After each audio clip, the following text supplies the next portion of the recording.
take Tribe Called Quest and mix it with the Doors. That's me.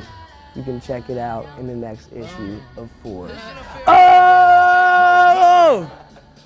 Sorry.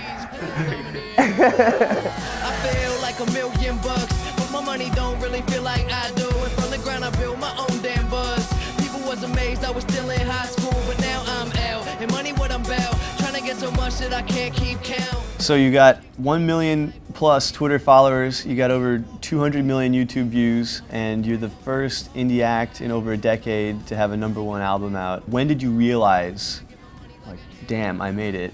I still don't think I necessarily made it. I think I've done something awesome. I think making history is super cool. I think that's like very funny term, because it's like the whole thing like, oh, you made it. But like, what does that mean, Because I don't think I've made it because I haven't reached close to the potential that I see myself getting to. Because my whole thing is always, no matter where I get, is to never be satisfied.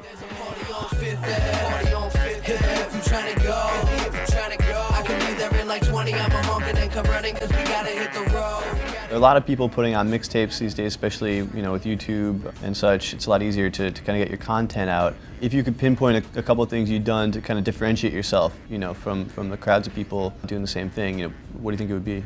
I flood the internet with like what I feel is quality content, Like we have a lot of videos, like a lot. They're all creative. That's why I did things like giving out a song every 100,000 Twitter followers, because I'm just kind of looking for ways that I can get my fans to hear all this music without, trying to oversaturate things. And I think it's just very inspiring, like to kids, and other people who have dreams of doing things that people don't think are possible, and when they see me do something, it seems more like reachable and seems possible that they could do it as well.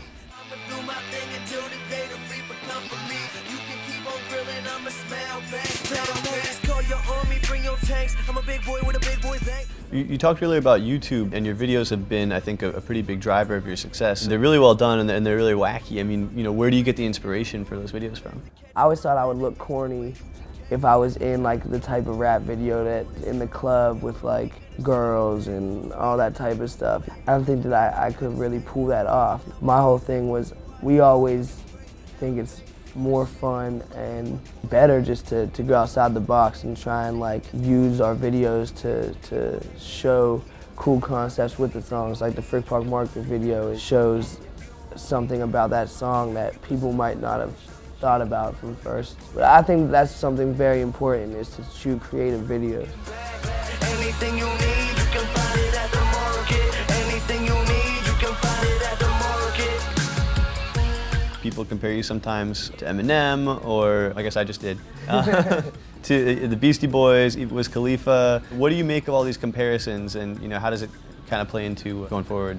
People are gonna call me Eminem, maybe because I'm white, or they're gonna call me Wiz because I'm from Pittsburgh and that's my friend. But I don't really worry about comparisons, because when it's all said and done, there will be no more comparisons. I'm a 19-year-old kid and fairly new in this. Supposed to be in class, but I ain't going unless chill on the couch. See what's on the telly, girl, we won't leave the house. Do you ever see yourself signing with a major record label? So my whole thing is, I want to keep it independent because I love working with people that I know very well.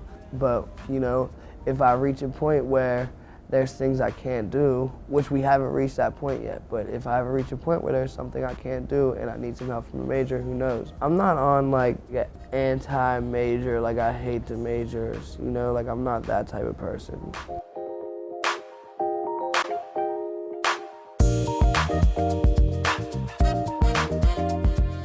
And before we go, can we get a couple bars? Anything you like? Okay, here we go. Who do I love? Of course, my mom. This interview will be available on Forbes.com. Very good. Love it. Okay, yeah, Forbes. Album in stores. All right. Thanks so much for coming to mine and yours. The interview du jour. All right, I'm done. Very good. Awesome.